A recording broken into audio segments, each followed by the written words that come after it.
যে পুলিশ বক্সটি দেখতে পাচ্ছেন এটি সিলেটের চৌহাট্টায় অবস্থিত। আগে এটি ফার্মেসি ছিল, অর্থাৎ ব্যবসায়িক কাজে এই জায়গাটিকে ব্যবহার করা হতো। সেটা ছিল সরকারি জায়গা।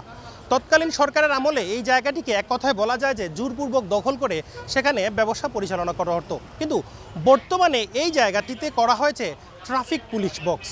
শুধু ট্রাফিক পুলিশ বক্স নয়, এটি জনগণের নিরাপত্তার জন্য করা হয়েছে। কিছুক্ষণ আগে সিলেট মেট্রোপলিটনের পুলিশ কমিশনার আব্দুল কুদ্দুস চৌধুরী এবং Sylhet MAG Usmani medical college হাসপাতালের পরিচালক ব্রিগেডিয়ার জেনারেল মুনির এই পুলিশ বক্সটি উদ্বোধন করেন। পুলিশ কমিশনার বলছেন, সিলেটের এই চৌহাট্টা হচ্ছে একটি ঐতিহাসিক জায়গা।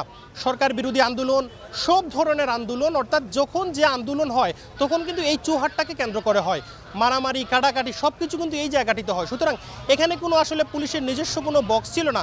আজকের এই বক্সটি হওয়ার কারণে জনগণের নিরাপত্তা আরও ভালো হলো, এমনটাই মনে করছেন সিলেটের পুলিশ কমিশনার। প্রথমত আমাদের যারা ট্রাফিক সদস্য, যারা এই রোদে পুড়ে বৃষ্টিতে ভিজে ডিউটি করছে, তারা এখানে কিছুক্ষণ অবকাশ তারা পেতে পারে।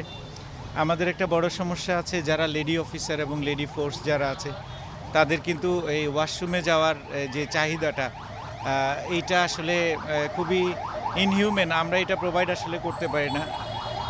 তারপরে 3 নম্বর হচ্ছে, আমরা এই ল অ্যান্ড অর্ডার মেনটেন করার জন্য একটা স্ট্রাইকিং ফোর্স এখানে রাখতে পারি। তো সব কিছু মিলিয়ে এখানে মেডিকেল কলেজ, মাঝে মধ্যেই মেডিকেল কলেজ আপনারা জানেন একটু উত্তপ্ত হয়ে যায়।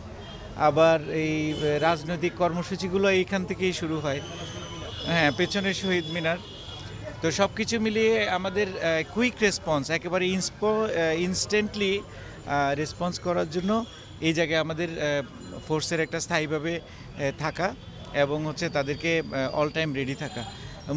মূলত এই কয়েকটা কারণেই আমরা এই বক্সটা উদ্বোধন করেছি। যদিও ট্রাফিক বক্স, কিন্তু ট্রাফিক বক্সের পাশাপাশি আমাদের রেগুলার ফোর্সেরও এখানে আমরা অ্যাকোমোডেট করতে পারবো। হাসপাতাল পরিচালক বলছেন, বিভিন্ন সময়ে বিভিন্নভাবে কিছু মুনাফাকুর লুবি, অর্থাৎ কিছু রাজনৈতিক নেতারা এই জায়গাটিকে ব্যবসা পরিচালনার জন্য নিয়ে যেত।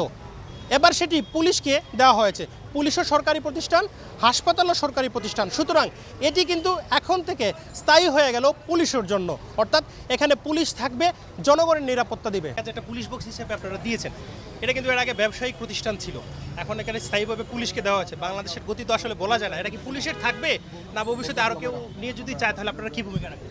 বেসিক্যালি সরকারি একটা নির্দেশনা আছে যে এখানে কোনো ক্যান্টিন বা ফার্মেসি করা যাবে না। যেহেতু এটা শহীদ শামসুদ্দিনের জায়গা, বেসিক্যালি এটা ক্যান্টিন বা ফার্মেসি এরকম করারই প্রসঙ্গ আসে। তো সরকারি যেহেতু নির্দেশনা আছে 1 নম্বর যে এটা করা যাবে না, সো এটা করার আর সুযোগ নাই। আর যেহেতু পুলিশও সরকারি প্রতিষ্ঠান, আমরাও সরকারি প্রতিষ্ঠান, সো এখানে একটা উইন উইন সিচুয়েশন আমরা চিন্তা করেছি। যে একটা হলো যে পুলিশ বাহিনীকে দিলে এই জায়গাটা সিকিউর করা হলো, সহজে এটা হাতছাড়া হবে না এবং একটা ভালো কাজে এই জায়গাটা ব্যবহৃত হচ্ছে।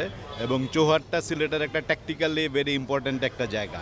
এখানে পুলিশ বাহিনীর নিজস্ব, যেমন কমিশনার মহোদয় বললেন যে ট্রাফিক পুলিশ যারা থাকেন রোদে বৃষ্টিতে, তাদের কিছু মানে অ্যাডমিনিস্ট্রেটিভ সুবিধা, ফিমেল অফিসার যারা থাকেন তাদেরই এটা। তারপরে এটা ট্যাকটিক্যালি যে কোনো মানে রাজনৈতিক সব কিছুতেই পিছনে শহীদ মিনার, এটা সবসময় এখানে শুধু যে ট্রাফিক পুলিশ বক্স হিসেবে ইউজ হবে তা না, এটা ওনাদের একটা মানে যে কোনো জায়গায় মানে সামরিক বাহিনী বলি, পুলিশ বাহিনী বলি, আমাদের অপস প্ল্যান কিন্তু মানে একই রকম, যে একটা ঘাঁটি দরকার হয়। এই জায়গাটা একটা বেইজ হিসাবে কাজ করবে, যেখান থেকে এই এরিয়াটা কন্ট্রোল করতে ওনাদের জন্য সুবিধা হবে। আর পাশাপাশি বললাম যে আমাদের স্বার্থ কী, আমাদেরও হসপিটালে মাঝে মাঝে মানে চিকিৎসা সেবার সময় মানে অনাকাঙ্ক্ষিত কিছু ঘটনা ঘটে। তো এখানে একটা পুলিশ বক্স থাকার এটা আমাদেরকেও, এটা আমরাও সরাসরি উপকৃত হব। আর যেহেতু সরকারি প্রতিষ্ঠান, এখানে আপনি যে প্রসঙ্গটা তুললেন, এই জায়গাটা আমরা একটা টেকনিক্যাল মানে অবস্টেকল করলাম, যে গঠনমূলক যেটা। এখন আসলে দেখার বিষয়, 2 সরকারি কর্মকর্তাই বলছেন এই জায়গাটি স্থায়ীভাবে পুলিশের হবে। তবে কখন কিভাবে আবার যেন ব্যবসায়িক কাজে এই জায়গাটি ব্যবহার না হয়, সেদিকে সবাইকে সজাগ থাকতে হবে। হুসাইন আহমেদ সুজাত, 71 সিলেট।